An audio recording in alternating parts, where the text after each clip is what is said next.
Hi everyone. Before the conversation about Primer begins, I wanted to remind you about the Substack I recently launched. I have free and paid content over there, and in a few days I'll be putting out the first episode of the Granite Mountain Music Club, where I'll be talking to L0m3z about some song recommendations. If that sounds interesting to you, check the description for a link, and thanks in advance for subscribing.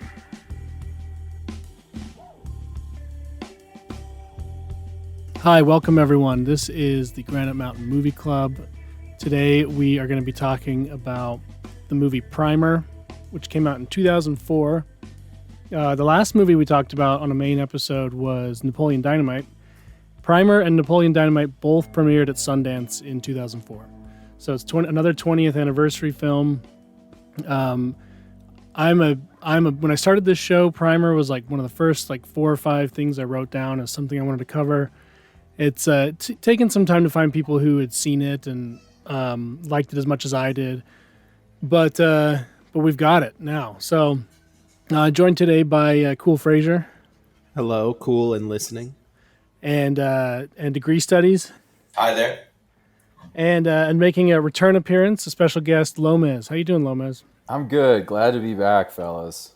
And you haven't had a very eventful last few months, right? It's been pretty low key. Just this and that. Yeah, nothing really to get excited about. Life as usual. Yeah, how are the books going and stuff like that? What should people what link should I put in for people to check out? Just put in passage.press and I guess my Twitter account. Yeah, passage.press is where we're selling all our books. That's where everything's happening. Actually, now that you mention it though, the docs. Okay, yeah, I got docs a month ago. And it creates this split persona. So you have this one life that's sort of operating along a certain track. And then this thing kind of happens spontaneously that splits you off onto this other track. And I actually really haven't thought about this until just now. But I was rewatching Primer today in anticipation for this episode. And then when you mentioned what's happened to you in the last month, it made me realize actually this docs thing has some resonance with the movie. So I don't want to jump too far ahead, but there is this way in which the self splits off. Okay. Yeah. Talk about that. Mean. Well, L0m3z, this is totally unrelated to that and much more trivial, but I recently interviewed a guy for a separate project. He's on the Twitter right, and he revealed to me that he's 6'5" and played small forward on a college basketball team. Oh, no. So we now have the 1 and the 3 all set for the DR basketball squad. Okay, that's interesting because there's another guy I know on our side who's at least 6'6", and I spend a lot of time. I think I can evaluate people's athleticism based on their gait. So I'm not going to say that this guy has any special athletic prowess, the guy I'm thinking of, but we have plenty of big bodies. We can send him in there to foul and do what needs to get. I think I know who you're talking about.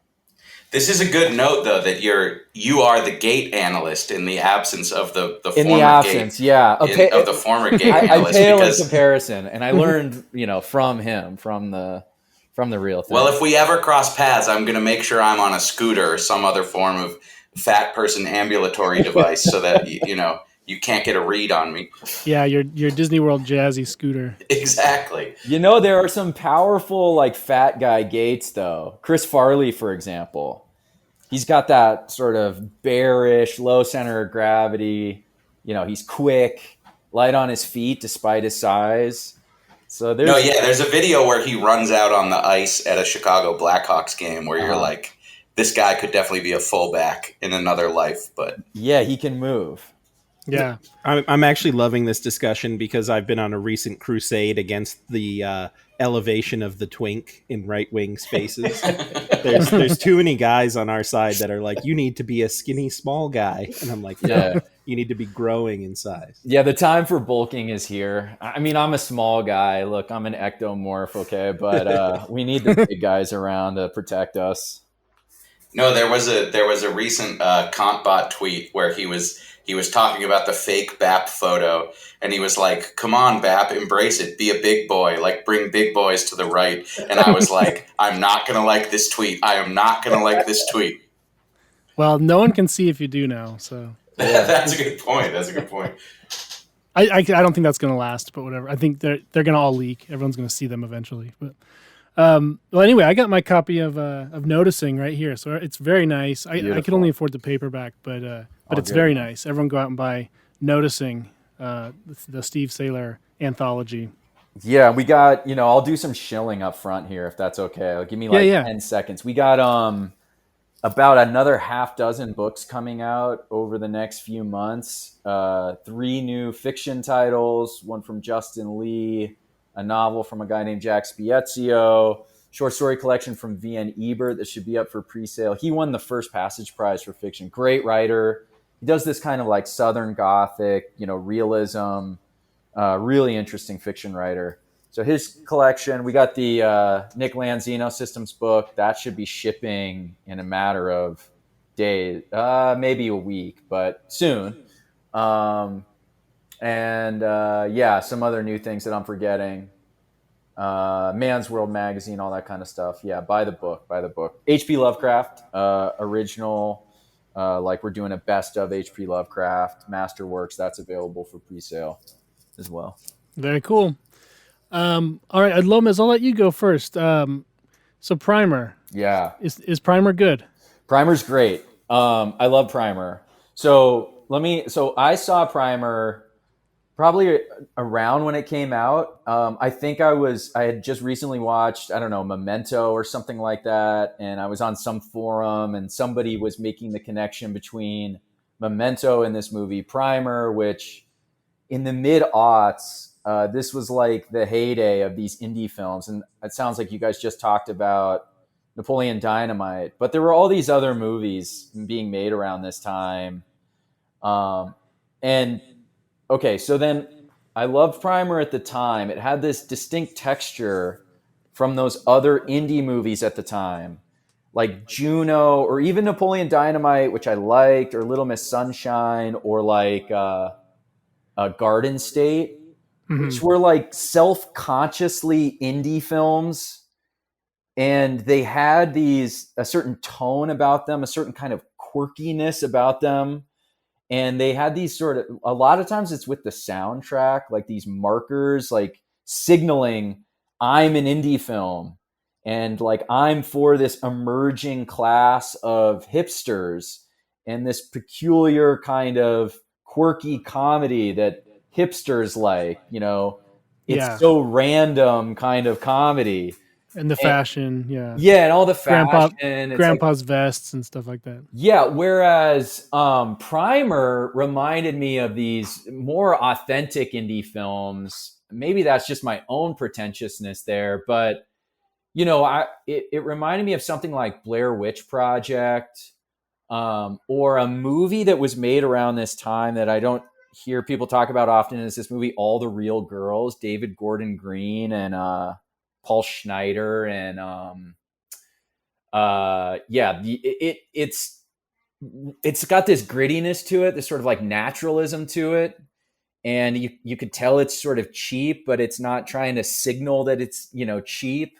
So that it had this like great texture. Okay, and then I liked it, but I hadn't watched it for a long time, and I rewatched it like 6 months ago, and this was shortly after I had quit my job. And I was a little older and was about the age of the characters in the film.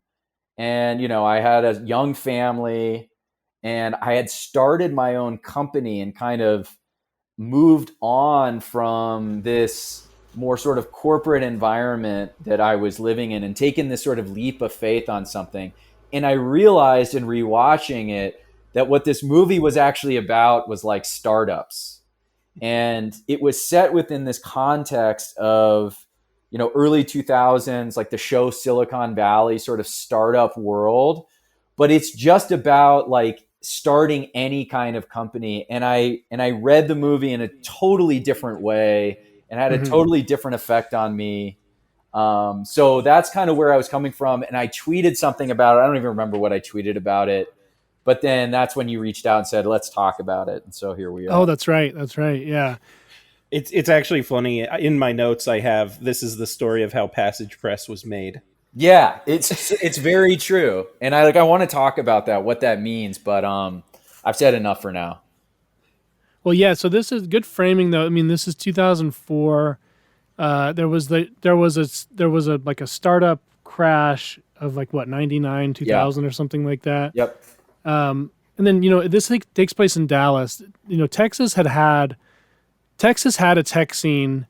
Like Dell computers and stuff, and a bunch of other things were based out of Texas, but it was a different culture, of course, than like the Silicon Valley tech scene.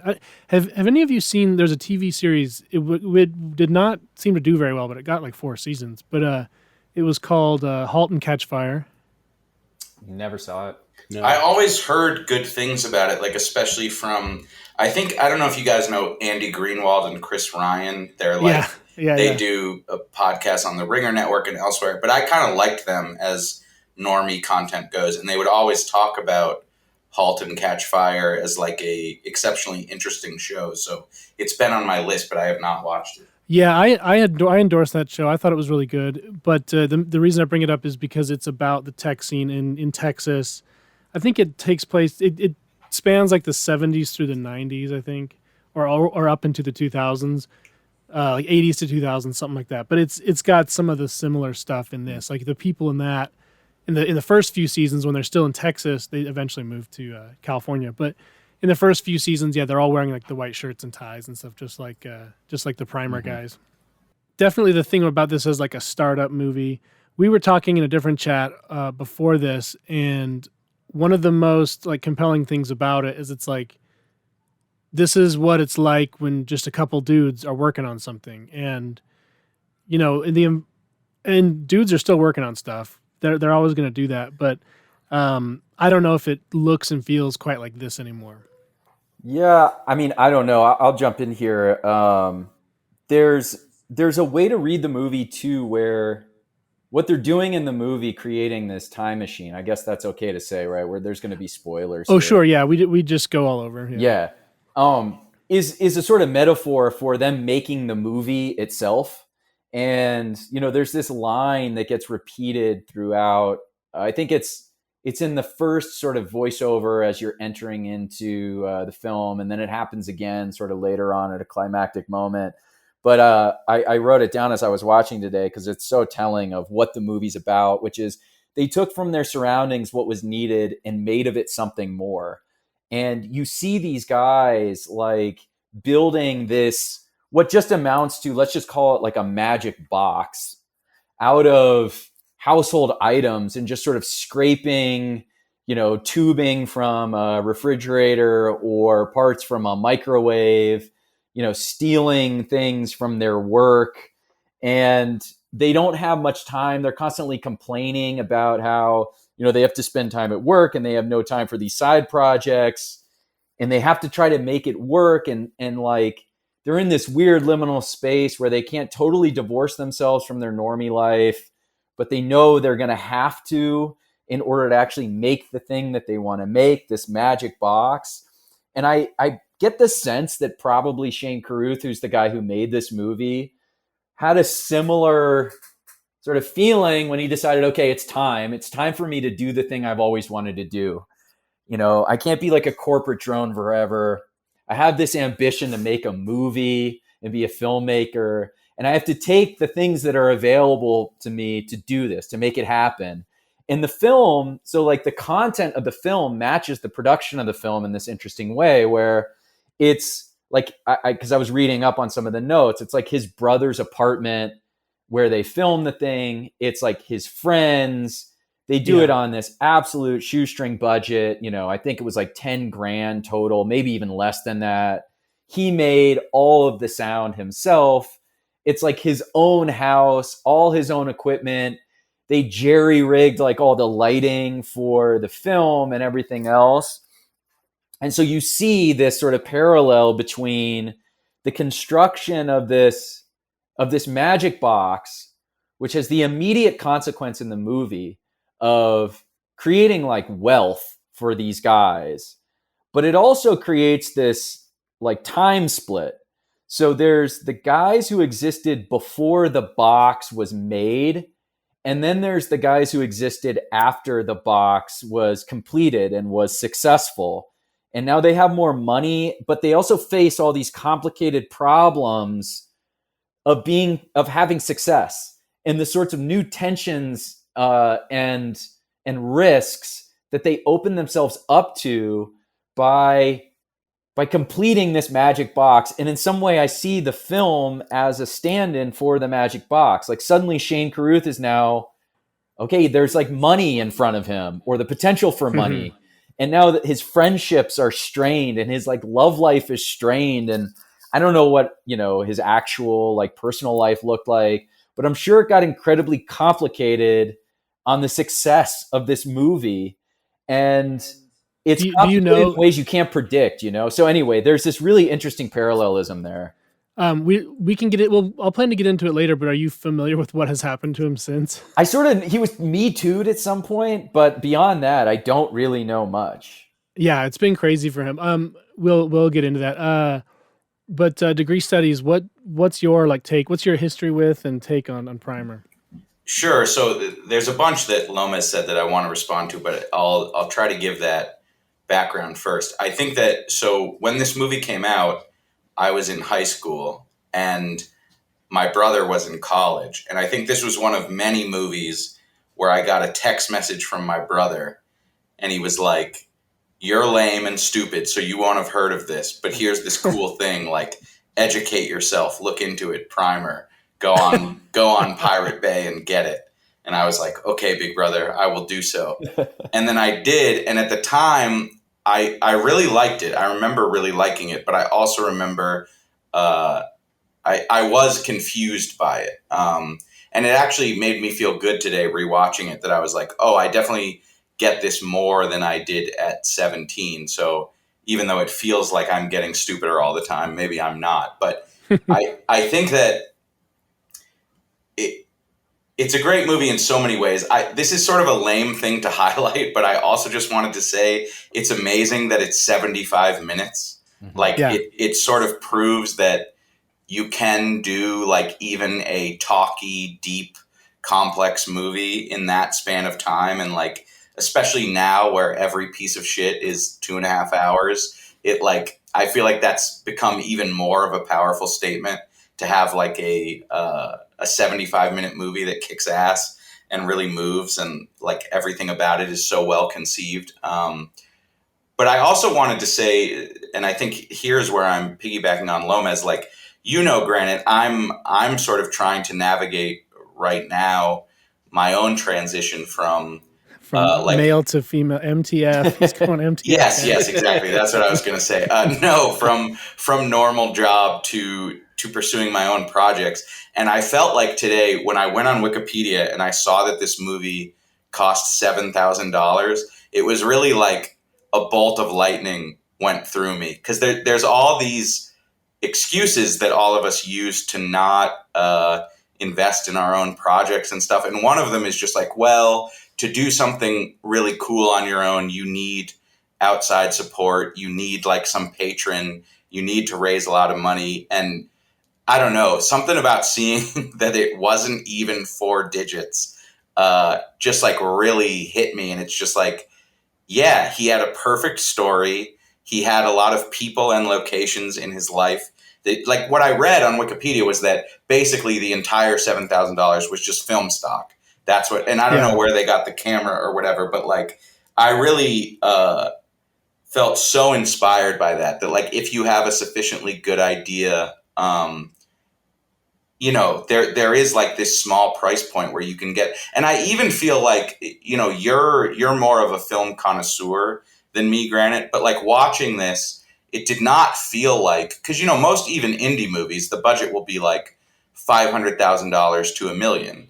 And this movie looks exactly the same quality as those. It's better written. It's better conceived. Some of the acting is a little clunky, but like they really did create sort of a professional level movie of some stripe for under $10,000 apparently. And I think like we should talk about all the ways in which it's amazing and, you know, sort of stands on its own without reference to resources. But I don't know, that really, like, I liked it the first time I saw it, but today, reading more about the production and more about the money, that stood out to me so much, just as like, you know, sufficiently dedicated, inspired people can do so much on so little. And like the movie deserves extra credit for that sort of element of its creation. Yeah, absolutely. And like Lomez was talking about, the like the box in the garage is the movie, you know, like the machine is Right. the movie is the machine. But yeah, just what a tribute to like the DIY mentality of dudes rocking, just doing it yourself.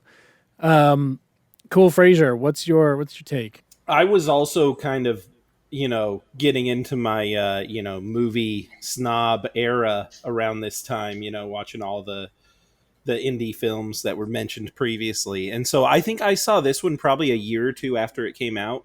I was a teenager and I was like, uh, for some reason, I read a lot of like theoretical physics books. I don't know if other people did that. I feel like that was a thing teenagers did back in the day. I don't think Zoomers do that now. They just watch TikTok and eat hot chip. I used to do that. So somebody recommended it to me. I don't even remember who. And then I, you know, torrented it, obviously. And yeah, and I remember enjoying it, but also in that teen space, I remember when it ended, I was like, wait, that was it? But rewatching it again, I went through like the same exact thing because, as you know, Granite, I am also working on building a thing.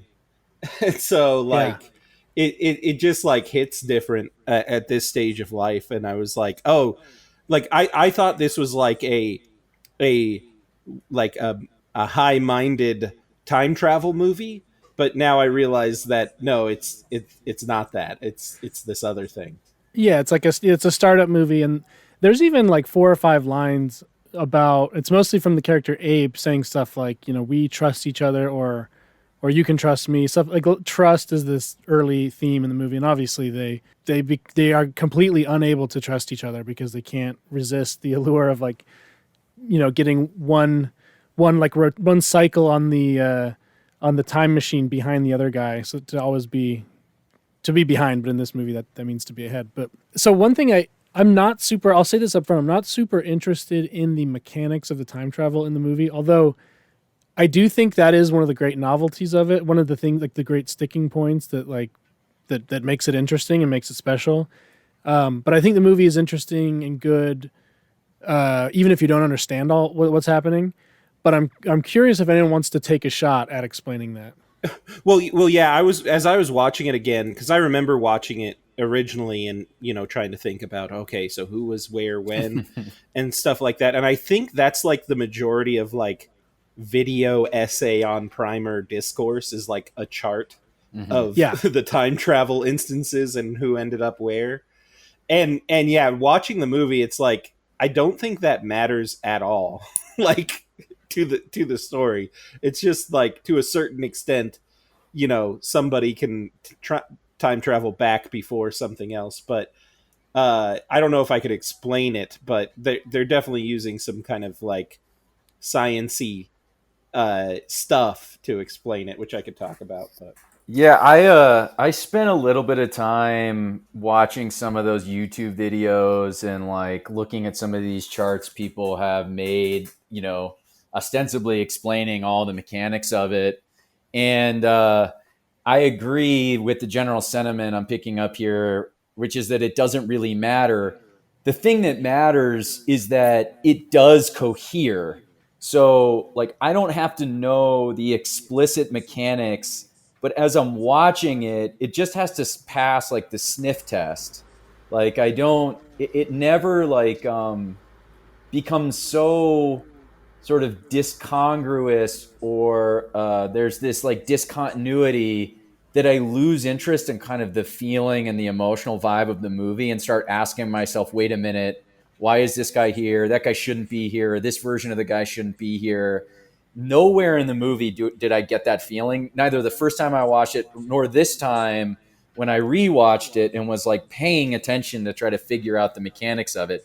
It just doesn't really matter. And actually, I'm kind of glad it remains in some sense a mystery. And this is where the movie that I was sort of comparing it to in my mind, I don't, for some reason, a lot of Christopher Nolan movies came to mind as I was watching this. Memento, Prestige, Inception. especially. Okay, Oh, and yeah. I want to talk about why Prestige, but yeah, Inception was the obvious one where it's like Inception takes the opposite path, where the character just like shows up on the screen in this really organic way to just explain to the viewer what is happening that actually ruins the experience of watching the movie. I don't care. It's like pointless exposition as far as I'm concerned. So I'm glad that the movie that Primer didn't do that, and it was just the feeling of this sort of general coherence was always there. Yeah, the Nolan thing. I assume Nolan has seen Primer. I'd like to know his Yeah. He has his to have feeling. had. He must. I would assume and hope he's got like some envy for Primer. Prestige is so similar thematically to this movie, which I realized rewatching it again. But yeah, but he's interested in all these same topics about time travel and split selves and ethical obligations to selves that exist along like other pathways, and these questions of sort of like brotherhood as well, and this sort of trust. And as with Primer, which is a movie ostensibly about time travel, but is actually about making movies and the cost of entertainment, as far as I'm concerned, and the cost of fame in some sense. Prestige is also about that, and you see this with the Hugh Jackman character Angiers, where he has all these split selves that, like in Primer, sort of exist off screen, and he has to keep like trapped away in these boxes. And there's this sense of him like having to sacrifice, not being able to get the applause of the audience when he completes this magic trick, and that going to this like this other self, that is very much like a part of the sort of thematic questions that are raised in Primer. Yeah, one thing regarding the like mechanics of the time travel, I just watched the version with Shane's commentary, and he does say that at one point he was going to film the different like timelines in different sort of with different filters over the lens. I kind of got the impression that it was actually just too complicated for him, like too expensive and too time consuming to like separate it like that for him.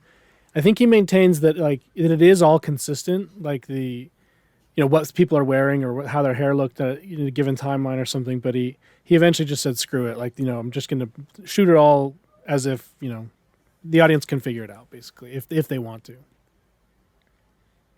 Yeah. Along those lines, I kind of wanted to bring up like the not necessarily the critical response, because I feel like this kind of flew under the radar of a lot of critics. Like it was never in like the zeitgeist, other than like groups of bro friends in the 2000s. I feel like it was big there. It won Sunday. Like it was the Oh, got the okay. grand jury prize and this like secondary other kind of like the top two prizes basically. But then it didn't get a big theater run like Napoleon Dynamite. Right. I tend to only remember Primer coming up like when you were with a couple bros or like your brother's friends, and they'd be like, "Dude, have you seen Primer? It's so crazy." But I feel like a lot of the fans of Primer, like the main thing they're concerned about is the coherence of the time travel. And yeah, that never really like interested me about the film. So like it's interesting that it works on those different levels, but I also feel, I've come down on Nolan before, because I feel like a lot of the kind of the viewers of these types of movies, like they just want to be like, this is the most complicated, hard to understand movie ever, and that makes it good. When like really, that's not necessarily what makes a movie good. Well, Cool Fraser, I don't know if this is exactly what you're getting at, but my recollection of that time is that there was a greater, like early aughts, is that there was a greater ability to delude yourself that some subcultural object was yours. And Yeah. like you wouldn't, there weren't sort of internet sources that would reveal to you like, oh, there's 5 nerds in every town who like Primer. You would just Yeah. think like, me and my friends discovered this movie, and you wouldn't know that that was actually like a globally significant Yeah. market segment. You'd just think you were clever or interesting or whatever. And that did, at least for me, maybe this just means I'm sort of a pretentious asshole or something, but like that did increase my enjoyment of things. So I think it makes sense, in other words, that like you didn't know it was awarded, and it seemed to you like this word of mouth movie that nerds Yeah. would tell each other about, because that was definitely my experience, and the internet wasn't developed enough yet to sort of break you Right, out there of was no that. social media buzz about it. It was Right. purely word of mouth. Like, because like I think several of us said we watched it on torrents. Like, it's not like it was like at Blockbuster, and you could go rent it. You had to like seek it out, kind of. Yeah, I think you can find versions on like he was uploaded to YouTube very early, and Mm. you can find like 360p versions on YouTube that were uploaded like 15 years ago. A lot of people watched it that way too. They just watched it on YouTube or whatever. One thing I wanted to go back to, something Lomez was talking about.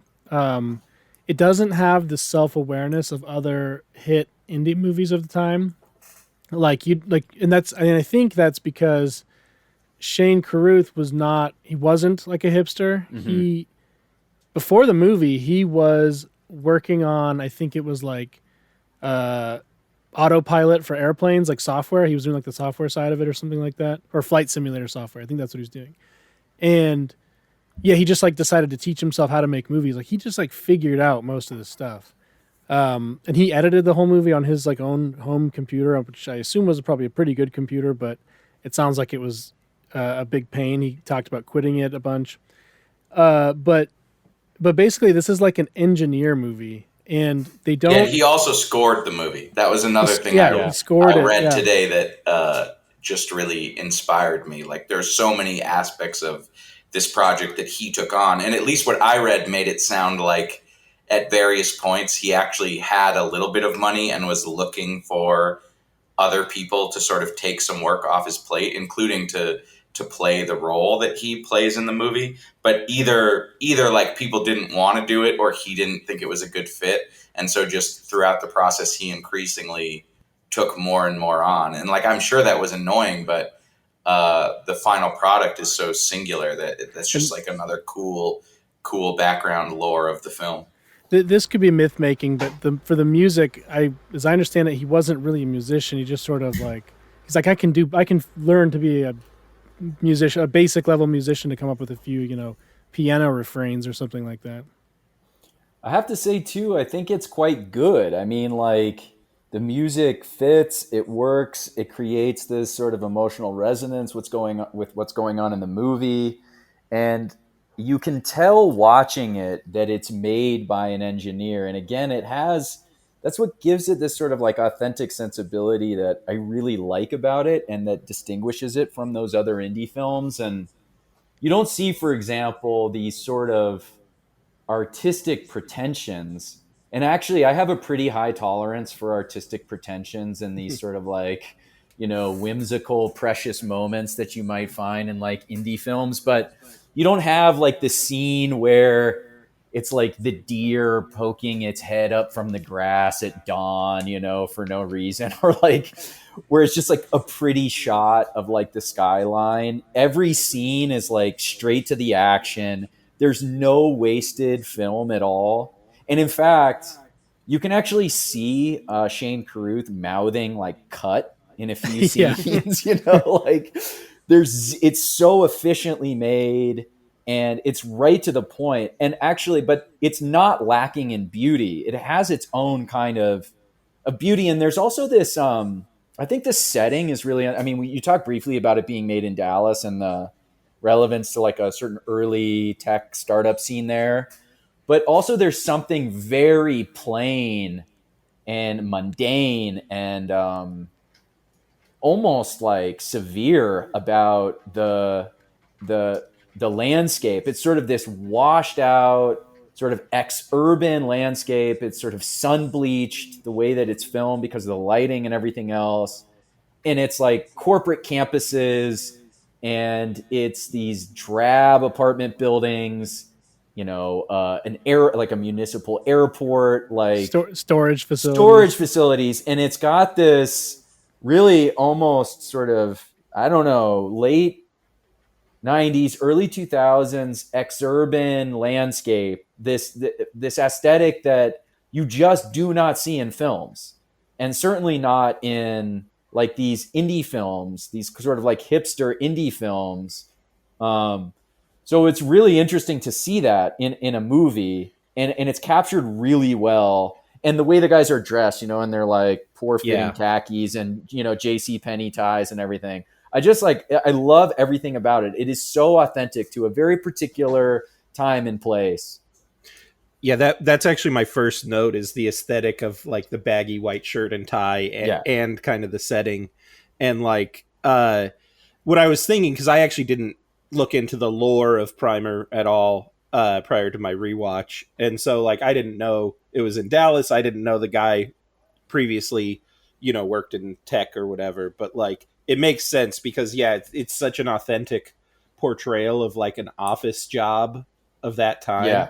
And like I don't even think a Hollywood wardrobe person would even be able to conceive like this is what people should dress like to portray this. Yeah, actually, now that I'm thinking about it too, what's striking is that this is what like actual middle-class white guys look like in this particular time period. And you realize watching that movie, just how rare it is to see that on screen. It's like seeing yourself. It's like, oh man, that's me. That's like my friends. These are the guys I grew up with. And these are like the, terrible jobs and like corporate work environments. I guess, okay, another movie I guess we haven't talked about in relation to this is Office Space. It's very much. I was going to mention that one. These guys are like almost a perfect like match. Like these guys could be working at the corporate office building across the street from the guys in Office Space. And if you just take that movie and convert it from like this kind of comedy to, these guys are like 10 years younger, maybe not even 10 years younger. But like millennial version of that, it's like an identical movie. Yeah, it's like a money scam, and they also have one Indian friend. Yeah, totally. Yeah. It's the same movie. And speaking of seeing yourself, I definitely saw myself in the shorter guy who wasn't smart enough to be brought in on the time travel project. They were initially the film was, I think he had planned to actually have more like 4 leads, and I think he was having a hard time getting enough people, and I don't think he initially planned on himself being in the movie, at least in the lead role. Yeah, that's right. But then he eventually, and when you only have $7,000, like you can't pay anyone anything, so you're doing everything with just social capital and like promises and things like that, and hype, and I guess he couldn't get the people, so he cut it down to 2 people, and then he couldn't get someone to play like the main guy, so he just did it. He was good. I mean, he actually pulls it off. I mean, like someone said, there's clumsy acting moments, but I think for the most part, and again, it's probably because it's like just so true to the experience of making the film, it was probably a pretty easy role to play. Yeah, I think another thing I noticed this time watching it is that when I watched it as a teenager, I think I thought both the acting and the dialogue were bad. But I think I realized this time I had much more context for like what middle-aged engineering guys are like. And I was like, oh no, this is actually like a pretty good performance. It's just that a movie wouldn't usually focus on people who are, it's not like they're Rizless, but they have a particular appeal or whatever. But another thing I wanted to say, just getting back to a comment of Lomez, is about the authenticity. I think a lot of times indie movies over-index for like film school bullshit, like the things Lomez mentioned, like a deer looking up or a shot of a landscape. And I think this might be the indie movie with like the least film school bullshit. And that really works. Like it's very rare for a young filmmaker in their first movie and a low budget filmmaker to be like totally confident in the aesthetic that they create and not rely on sort of played out tropes or whatever. But this movie really is like, it's not, it doesn't have that kind of self-consciousness. It just does its thing. Mm-hmm. Yeah, I saw an interview with him. It was actually it's like a local Dallas reporter was talking to him, and they did ask him about film school. Like, do you wish you'd gone to film school? And he's like, well, I like sat in on a few classes, and I guess he just didn't. I think he kind of implied that if he had actually had to sit through that degree and go the whole time, he would have lost. Like, he had to just do it then. Like, when he was, he's impulsive. Like, he had to make the movie. He couldn't sit around. He would have lost interest in the idea of making the movie. I don't think it would have come out as well. I can't imagine he would have learned anything in film school that would have improved the movie, except maybe that he would have come into contact with, actors that maybe were a little more compelling or, something like that. But I think actually there's something really interesting that happens in this movie where you see production constraints and certain kinds of resource constraints create creative opportunities for the artist or the filmmaker here, and just working with like limited budget and also in some sense limited know-how. There's like a way in which this is a sort of naive art, but there's something not just authentic, but it provides opportunity to do things that no one else in film is doing. And I'm just thinking of the way, for example, that they handle the fact of time travel, which I can imagine with even a modest indie budget, let's say of like low six figures, he would have been tempted to do something with, I don't know, some kind of interesting like film trick, or not even CGI, but like do something with lighting or whatever. And rather what they do is this really like low budget kind of thing that actually is probably more powerful than any other time travel sequence anyway that I've seen in film, by just keeping it extremely simple and extremely focused on, the way that they cut these shots and the reactions of the characters' faces. And it's just, again, what it reminds me of in Prestige, the incredible trick that he pulls off by just like bouncing the ball across the stage. And it doesn't have all the sort of performative bells and whistles of the higher end performance, but there's something pure about it. It is something like the best magic trick that you could ever pull off. If you guys aren't familiar with Prestige, that's not going to make sense. But there's this great moment where there's this simplicity of the trick that Christian Bale's character pulls off. It's too simple for the like professional magicians, but to me, that's like the best moment in the film. Yeah, I remember that. Yeah, that is a good moment. And I think it's, in terms of sort of like the authenticity of the settings and the characters, there's a meme on Twitter of like every man just wants a beautiful mid to call his own. I think this movie did have great, beautiful mids. I don't know where they got the women, but the women that played the wives and girlfriends were like hot, normal women, if that phrase makes sense, or beautiful mids from roadside truck stops. yeah, just like we were advised recently on Twitter. But the Shane Carruth actually did have a quote about sort of presenting technological breakthroughs, and I'm gonna mess up the quote, but he said something like, "I've been in the room where amazing things were being devised, and there was never neon and there was never chrome." And so he was actually going into it with the idea that like incredible technological things, it'll look like a box of aluminum foil attached to a car battery. It won't be the way it's presented in high budget movies. So he was definitely conscious of the sort of thing you mentioned, L0m. Yeah, I love how the first like 15, 20 minutes, just engineers talking to each other, and they mostly stay within like engineering lingo, and like the first time I saw it, and the first time a lot of people see it, they remark that they don't really know what they're talking about. Like, it's sort of like, I work with technical people, but I'm not particularly technical myself. And yeah, you just you sort of tune them out, but it totally reminded me of the people I work with. just sort of chattering, but it sounded like such real chat, engineering chatter. Now maybe an engineer would say it sounded stupid, but and then real quick on the beautiful mids, I wanted to say that I can't imagine. I don't know about your wives or girlfriends or whatever, but I can't imagine.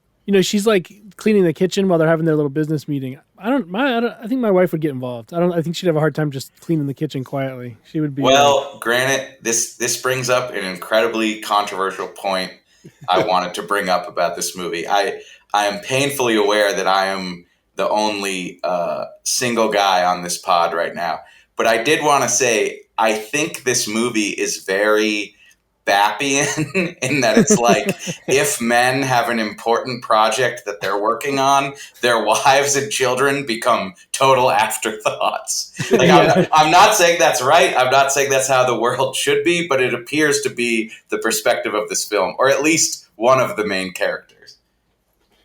Yeah, well, Shane's character Aaron. I mean, he's basically like.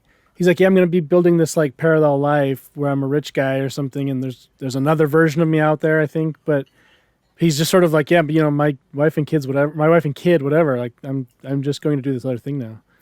Yeah, I mean, there is this like sort of interesting subtext with him where he's feeling a bit emasculated in his sort of normie life, and that's part of what's motivating him to go sort of create this magic box where he can, live this fuller, more complete masculine life. And what's interesting is when he's asked, what is the thing he wants to do? That's when his wife is in the room. And he says he wants to go punch his boss in the face. Okay. Whereas the other friend wants to make a lot of money. And this is where we start to see them diverge and like their motivations and interests diverge, which is an interesting point. But yeah, what does he want to do? He wants to like assert his manhood. And it's actually probably the most cringe part of the movie. I think it's like intentionally cringe. Is his wife sitting there going like, yeah, that's great, baby. Like, you do that. Yeah, didn't think you had it in you. Yeah, I didn't think you were man enough to stand up to your boss, and it's about time you say that. And you're just sitting there going, oh my God, this poor guy, like he needs to do something about this emasculation that's happening to him. He's being longhoused in this movie, and the magic box is going to allow him to escape that. And the other interesting thing here too is now I'm kind of realizing this. It's the phone call from his wife in the hotel that kind of sets everything in this like sort of bad path that it like interrupts their business. And he has to take this phone call from her and assure her that he's going to be home at some point. I can't even remember the nature of the call, but that's what sets everything in this sort of bad motion. So yeah, it interrupts the not at all homoerotic boys' vacation that women are always trying to interrupt. That's right, where they're just playing Scrabble, hanging out in the hotel room, like sports betting, playing stocks, Costco muffins. Yeah, I wrote down also. It's kind of like they're building a crypto mining rig, or a clubhouse.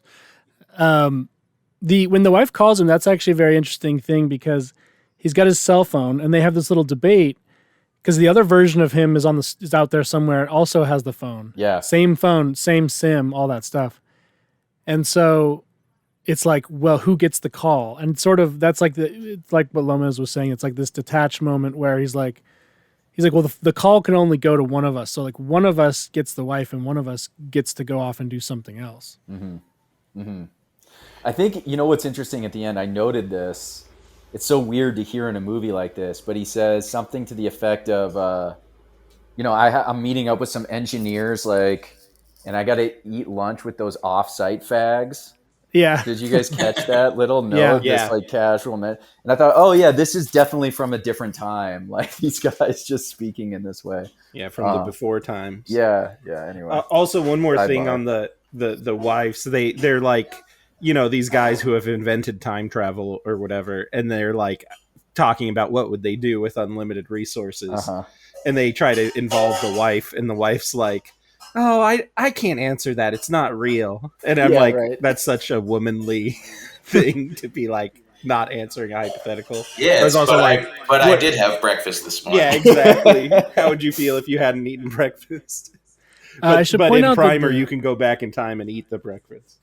the wife gets a very special part of the movie that I think is overlooked, and I mean, I'm going to take credit for this. I haven't seen other people point this out. I'm sure someone on a forum or whatever, but I've watched a bunch of YouTube videos. No one talks about this, but basically, early in that early scene, I think when all the guys are there, I think, or maybe the two of the guys have left or something. But anyway, she's got her new fridge, right? Mm-hmm. And she's talking about like cycling the water through the fridge, and then she like eats the ice, and he's like, you can't eat the ice. You have to throw the first batch out. And it's totally foreshadowing the rest of the movie. It's like we're gonna go put ourselves in these little refrigerators, and like we might have to throw out the other version of ourselves. We might have to like kill the other version of ourselves or something like that. She says something about crushed, then like something about eating the crushed ice after that, doesn't she? Yeah, something like that. Yeah, I do think it's a very, maybe I'm just saying this because I like the movie, but I do think there's a lot of thematic foreshadowing like that where it just, like if I didn't know it, I wouldn't think this was the first movie someone wrote, because there's a lot of psychological depth to the way the plot proceeds and like things you're shown about the characters and like little quips that end up being really important. So like I really do think there's aspects of this movie that are like masterful. Yeah. And it's really surprising that it's a person's first effort who was in like a totally, I mean, being a software programmer is creative in its way, but like this really is an impressive first outing. Yeah, I was really impressed likewise rewatching all like the visual metaphors. There's all of these sort of like nested boxes. There's a French art term, mise en abîme. It's like this sort of infinite recursion, mirrors like refracted, infinitely. And you see this with the storage facility isn't just an incidental choice. Like there are these great shots where they're walking along the hallways of the storage facility, and you see all these closed off rooms, identical closed off rooms. And each one of these is like an enclosed life, like an enclosed space. And they talk, and then you see the box, and they call it a coffin at one point. I think that's how they refer to the time travel box. But they talk about how they're these modular boxes, and it's like they're boxes within boxes. And so there's all the doors closing and opening, the garage and everything else. And I don't think it's something, I consciously picked up on the first time I watched it, but definitely this time around, these ideas of recursion and sort of parabolic, so non-linearity and things like sort of being reflected in themselves all have visual representation in these kind of oblique ways throughout the movie that, again, it's sort of remarkable that this is done on this kind of budget and just with the things around, just finding the right things to fit the themes and the right places to fit the themes. But having the wherewithal, like a director, and I presume Shane Carruth was the cinematographer too, or maybe not, but who was aware of capturing all this sort of visual language in like one take. Okay, like that's the other thing. This is all done in like basically one take, so it is really remarkable.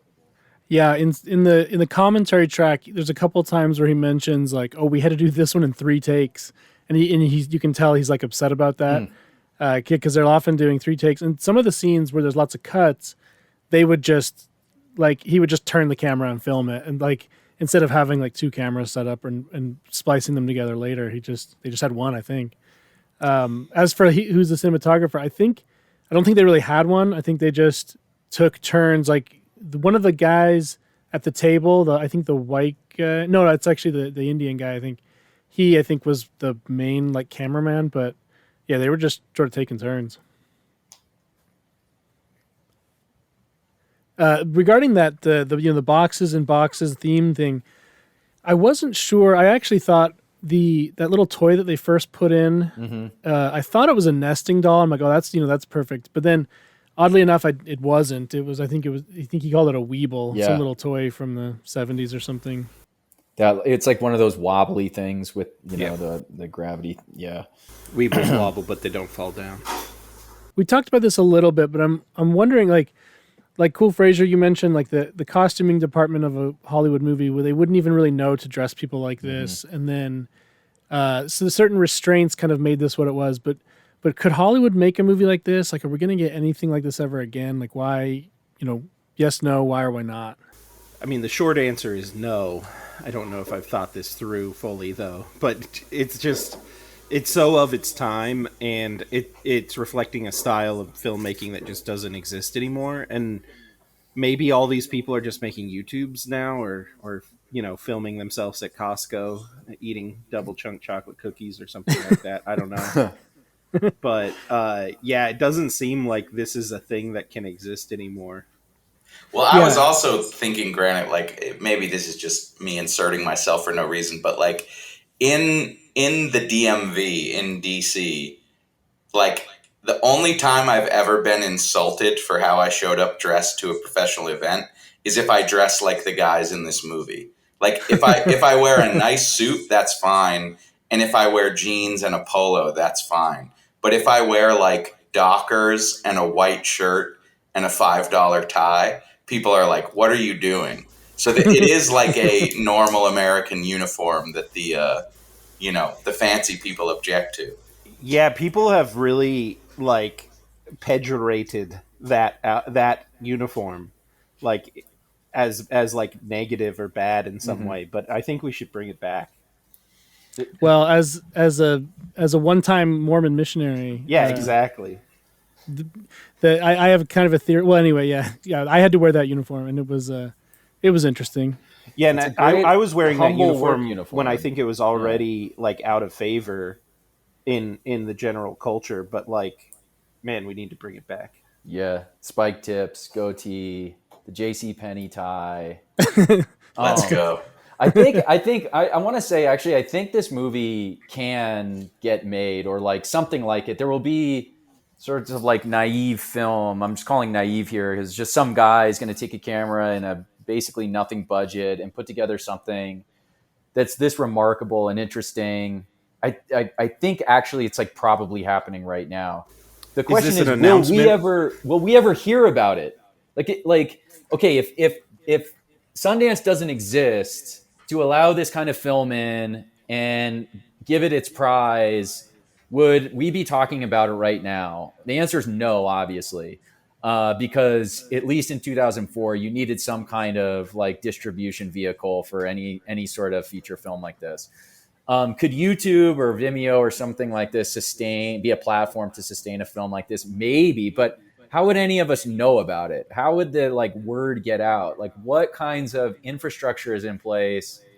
Institutional gatekeeping and prize giving, credentialing, basically mechanisms are in place that would alert us to the existence of this thing. I'm not actually that so pessimistic to say it's impossible. I think like organically, maybe we would just discover it on our own, but would it just be so ghettoized within a sort of like culture war environment that then it would never scale outside of, our little world? I just don't know. I think the big problem is not, can it be created, or is the creative impulse there? It is there. The tools are there. The resources is there. The question is, how do you get it in front of people? Like I really do think it's the distribution problem. Yeah, it's the environment that's not there. Yeah, we just haven't solved that for the current year yet.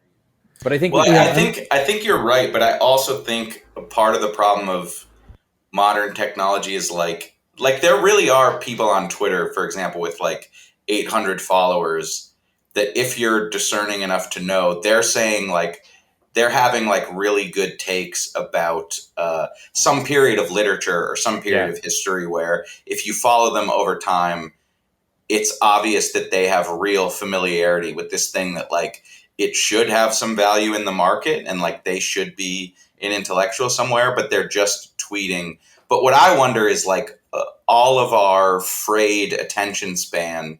You can be brilliant and that still works on Twitter. I just wonder if the Shane Carruth in 2024 would be making like 30-second videos, and if he'd think there was any angle in making like a film. And maybe that's not even bad. I mean, like there are people being brilliant on TikTok or whatever, but as a person who likes long form everything, like I worry sometimes when I discover these brilliant L0m3z Twitter accounts, I do wonder to myself, like, oh, this person could write an excellent book, but I wonder if the affirmation they're getting, like the quick dopamine they're getting on Twitter, might prevent them from writing that excellent book. And maybe there's a video equivalent where, like, when you can make these quick things, and that's just my prejudice to sort of be dismissive of short form stuff, but that would be my concern about like how a movie like this would get made today. I think that's right, and I think the same problem applies to the novel as it does to the feature film. Is there like long enough attention span that's built into enough people's psyche that like the most talented storytellers and people who have this, creative vision, will they just opt for some easier medium, some easier form, and maybe they will, but I don't know, like, can you accomplish, like, if you really are compelled to tell like meaningful stories? So there is still like a big market for feature films, and there's plenty of money to be made and prestige to be had and pretty girls waiting for you if you're successful. So that's a magic box worth building. So I think people will try. I still do think people will try. Yeah. There's a couple parts to this. I mean, it's like if this exact, if Shane Carruth himself, had just popped onto the scene in 2024, there is no way, even if the product is Primer, it might get into Sundance, but it would not win Sundance. No way. Now. It couldn't. It could not elevate a movie that's 75 minutes of just two white guys the whole time. Yeah, no way. Yeah. We had a director on our show, the director of a documentary, Jessica Solche or Solce. Oh yeah, I don't remember. Yeah, she's great. And we asked her like kind of the state of filmmaking in kind of dissident or just non, I don't know, globo homo spheres. Yeah.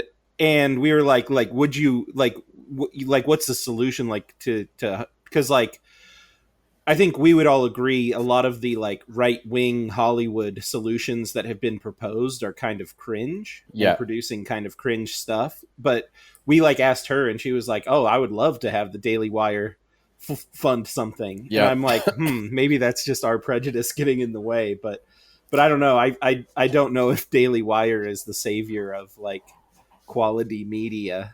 No, probably not. But if they are willing to write checks to talented people, then and just get out of the way, then that's fine. They may have to fail on these projects of their own a few more times before they realize that they're not the creatives. Right.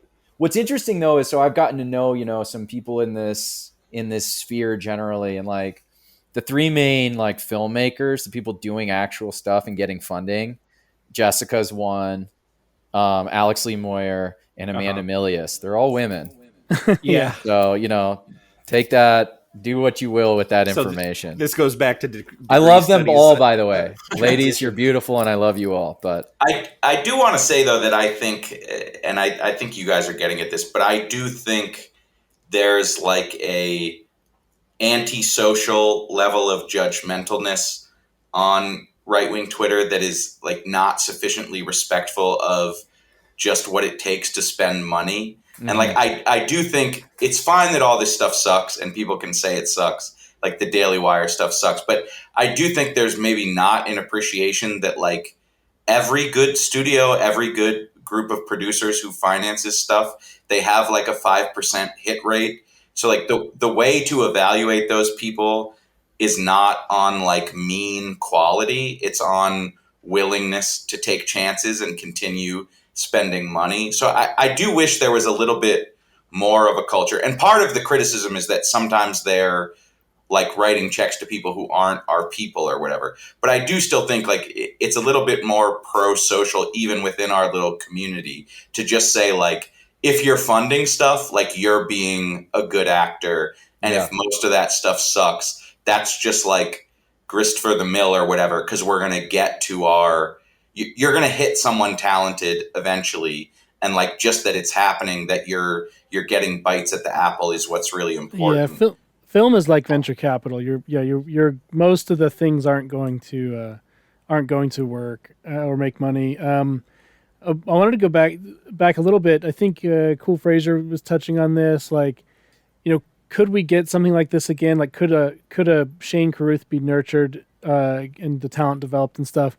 I do think short form soaks up a lot of the talent and energy because it's very alluring. If you're kind of good at like, if you're good at kind of concepts and film editing and stuff, you can make like a middle class income just putting out a video every couple days.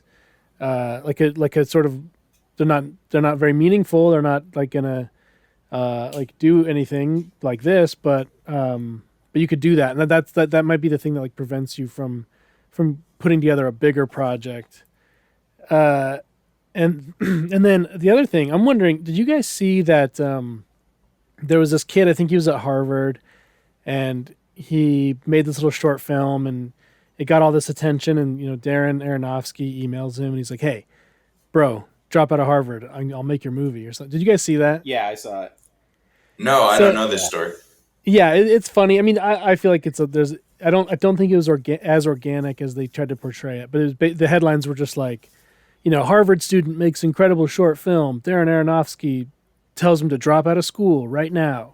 No, if you read more about this kid, you find out I think his parents were like, his dad's like a hedge fund guy, and he had a huge budget, and he made this 10-minute film that's one of the worst things I've ever seen. But I worry too that like there's not really that many constraints anymore, and so if someone were to try to make this now, it might be very, very hard because they would get too distracted with all the things they like could do. They wouldn't just like nail one thing. They would just be like, well, I can do some huge like effects on a very small budget. It's just gonna like, but they would just get too distracted doing like all those side things that they couldn't put together. Because this Harvard kid, like his video just had way too much going on. Like that's I guess what people thought was cool about it. That it just had a million little moving parts. But I don't know if anyone in the current lack of constraints could have the discipline to make something just like simple and straight like Primer. The film wasn't that bad. I saw what Darren saw. No, I'm just kidding. It was kind of bad. Well, it was. I mean, the editing is cool. Like it's technically competent, but the narrative of it was just like the same. Yeah. Like graduation speech. It's like, what does it all mean? I'm a mixed race kid at Harvard. Like, I don't know. I think we're in this like cyclical pattern right now where what people want or think they want or what's like getting trendy and getting clicks is this sort of hyper stimulus, like very loud, fast paced, lots of quick cuts, like doing as much with like AI and whatever other kind of like digital tricks you can. And I think that will at some point cycle back to a kind of simplicity and naturalism that I think will start to take hold again. And I think we might be getting there, actually. I think that's going to be back to where we go next. And so a movie like Primer that's very stripped down, even though it's thematically super complex and sort of mechanically super complex from a plot standpoint, its aesthetic is really stripped down and plain, I think is maybe something we'll see again pretty soon. Yeah, and I want to be cautious, like if I or we are being unfair about like what people are working on out there, like people should let me know. Like, if there's something genuinely cool that's under the radar, yeah, I mean, post a comment or whatever, call me out on it and tell me what it is. Well, I did want to say, we sort of brought this up at the beginning, but again, I think the first time I saw it, I thought some of the acting and writing wasn't the best, but it was actually, I think, my lack of familiarity with certain adult scenarios. And I was telling you uh, on DM, Granite, that like one thing I thought rang so true was the way the guys are interrupting each other when they're really excited. Like that Yeah. really reminded me of being in a band. Like when you Mm-hmm. when you think you've created a song that's good, you'll be sort of like babbling about like, oh, our harmonies on the chorus are really great, and like the guitar player will just be practicing his solo, and he'll be like, yeah, shut up, like this is what's great about that. Like there is a sort of manic energy where you're just talking at each other, and I think that is similar to like the startup feel, and so he really effectively captured something about that, like high torque male energy in a creative space when you're trying to communicate, but you're like so amped that you're not even really listening to each other. Like this time around, that rang really true for me. Yeah, I think it really captures the excitement and stuff of like working on a thing with people you admire and trust and respect and stuff. That's a rare thing, especially as you get older. At least in my case, it's hard to, those opportunities are few and far between. Yeah, and it's kind of been sucked out of like the general like business thing, like where generally it seems like maybe men in the past would have had the experience of like working with a bunch of guys on building something cool. But like Mm-hmm. now I feel like the HR class has just sucked that out, and it's Mm-hmm. like so rare to find something like that, and you kind of have to build your own thing now. Yeah, I Like mean, try and Silicon Valley replicate that. offers some of this, and I think they used to offer more of it. And Uh-huh. we were talking a little bit before. I don't want to misrepresent Paul Graham, but I think, and like someone could tell me if this is wrong, but he wrote all these essays like advice for founders and things like that. And he's a big tech investor, but I swear he had an old essay that said something like, your founding team should be kind of small.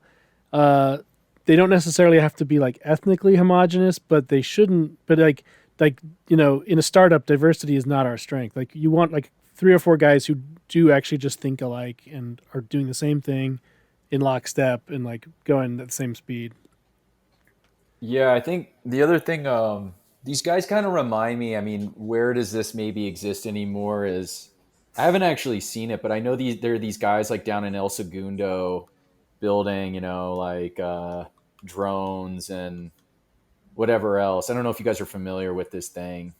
Do I'm you not guys know what I'm sure. talking about? Like Josh Yeah, It the doesn't. guy the Alexander. guy who wears the Hawaiian shirt and Oh, people. Palmer Lucky. Yeah, Palmer Lucky. So there's Okay. like Anduril, but there are all these guys down in Southern California now have moved down to El Segundo to build like a variety of like hard tech, like work on hard tech projects.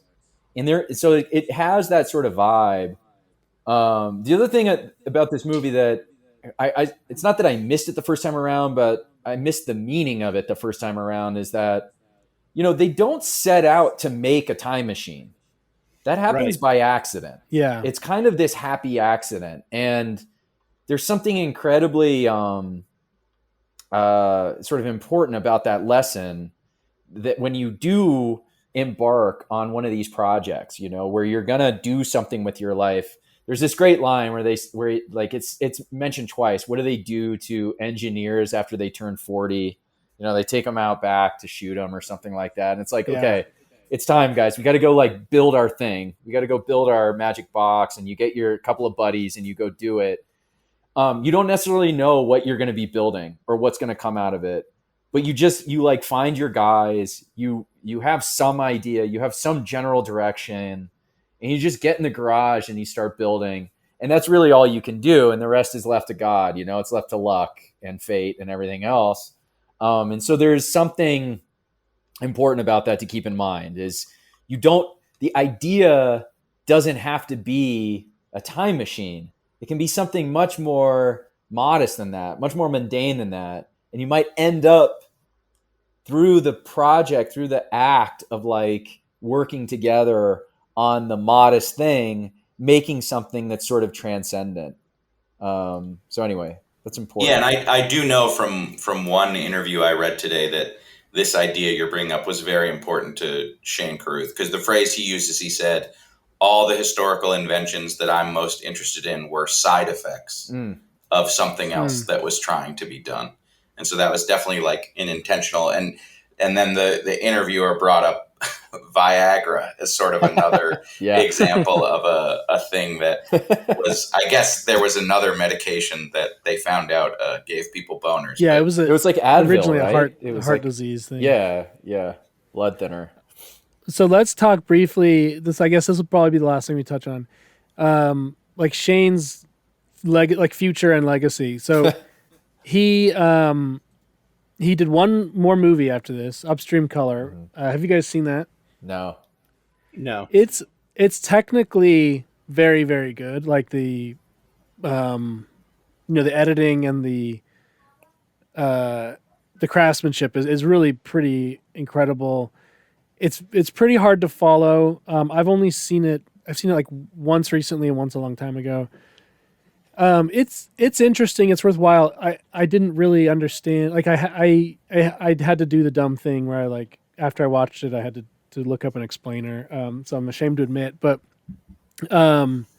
it's strange. And it's on Upstream Color, he meets the star of the movie. Him and this woman star in the movie, and they are in a relationship.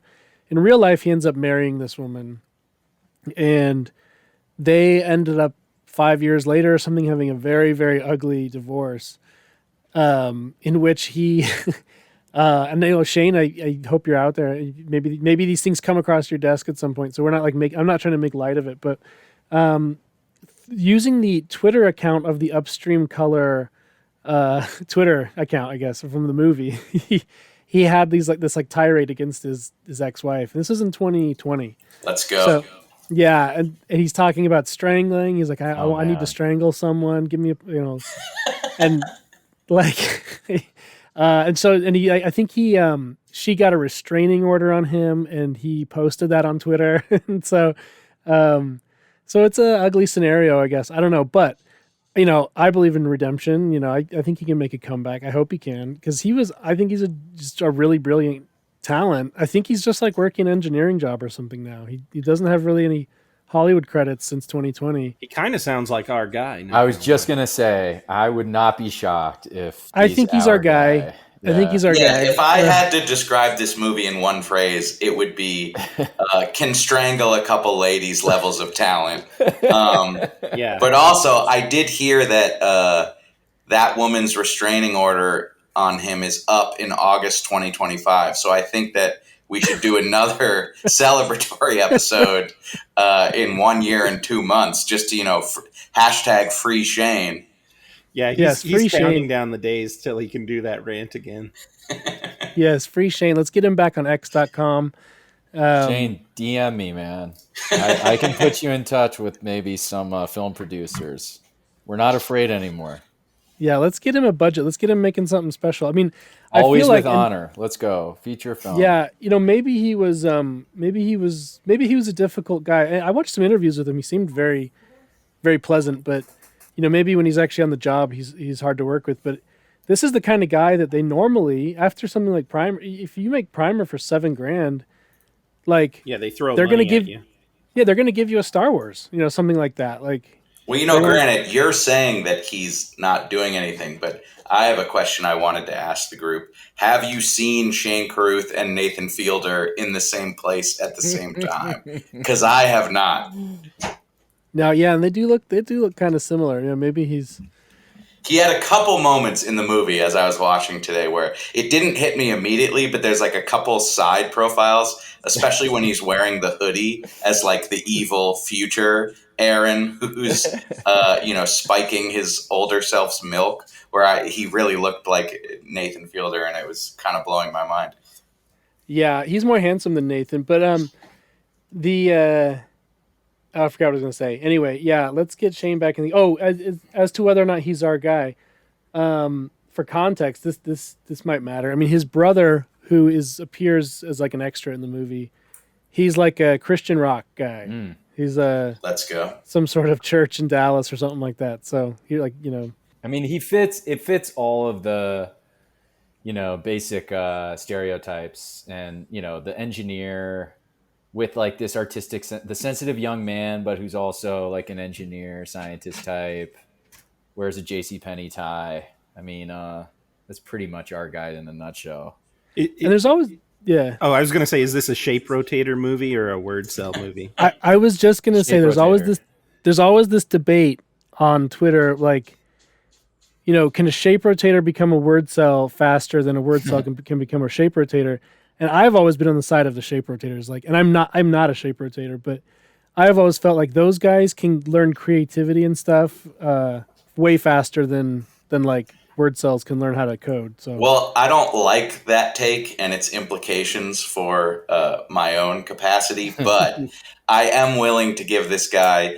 There are some great lines in this movie, like, and I think they're true to how engineers talk. Like, I'm gonna fuck it up, but one line I remember really loving is when Aaron asks Abe if the box is safe, and he says something like, "Aaron, there's no conceivable scenario in which I can imagine describing this box as safe." And it's just like, I don't know. There are some really well crafted lines in this movie. So I think if he started as a shape rotator, I'm willing to give him word cell, designation. Yeah, and then they climb in the cozy autism box, and it gives them both cancer aids, and they can no longer use their hands, and they start bleeding out of their nose and stuff. I also love the line where Abe, it's a pivotal scene where he approaches him on the bench, and he's, at least the first time around, he's listening to the NCAA tournament on his thing, and he says something like, "Do you want to go see the most important thing that any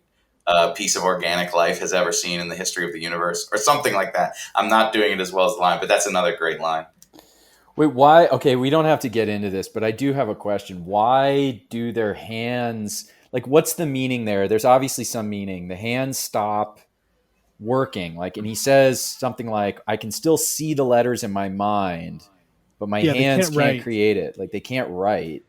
It's something. So what's happening there? He's like, we've gone so shape rotator, I can't even word cell anymore. Yeah. Well, and he like misses the basketball shot. So there's something about the dexterity or just the I feel like it's like sacrifice and dedication. Yeah. Like it pulls you away. Because I mean, we've been saying this is about making a movie, but I think it's just about building something as like with your bros. Yeah. Whether it's a movie or something. Yeah, else. I do know that.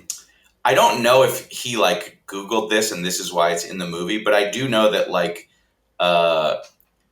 sort of rapid degradation of handwriting quality is associated with like certain very profound mental illnesses that come on with, like, if people are degrading into sort of psychopathy or Alzheimer's or various things. Like, if your mind is sort of going but not completely in a subtle way, handwriting can be one of the first things that goes. So I took it more in the plot of the movie as like there's a sort of generalized all body, all mind decline that they can't put their finger on, that they're just trying to give you some evidence of. But I do think in real life it's associated with certain like precipitous mental or psychological decline. Mm-hmm. When they have their little prototype, there's that part where they put their hands over it to like drop the paper. Yeah. So maybe it's saying that they mess up their hands then, or the other thing I would assume is just like general neurological harm that they're putting themselves through. Right. Yeah. Would you guys get in the box? No.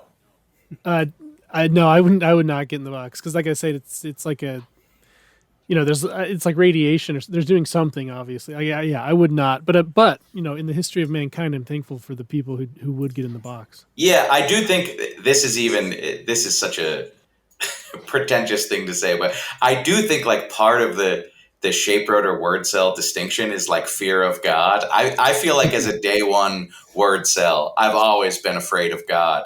And if you're afraid of God, you don't get in the box. And like shape rotators, they accomplish more, but they confuse themselves with God, and so they get in the box. That's my take. Okay, I'm gonna wrap it up there. Hashtag free Shane. Get in the box. Yeah, see you August 2025. Can we do a recasting because I haven't been able to mention Zazie Beetz yet? You want Zazie Beetz as the wife? Yeah. She was in the news this week, wasn't she? Yeah, there was something about Zazie Beetz recently. What was People were mad at her on She Twitter. like for- didn't. She She has a didn't white hate boyfriend. white people. Yeah, she didn't hate white people enough. She's got like a nerdy engineer shape rotator boyfriend, white boyfriend. Well, yeah, bitches love guys who get in the box. That's the other part of it.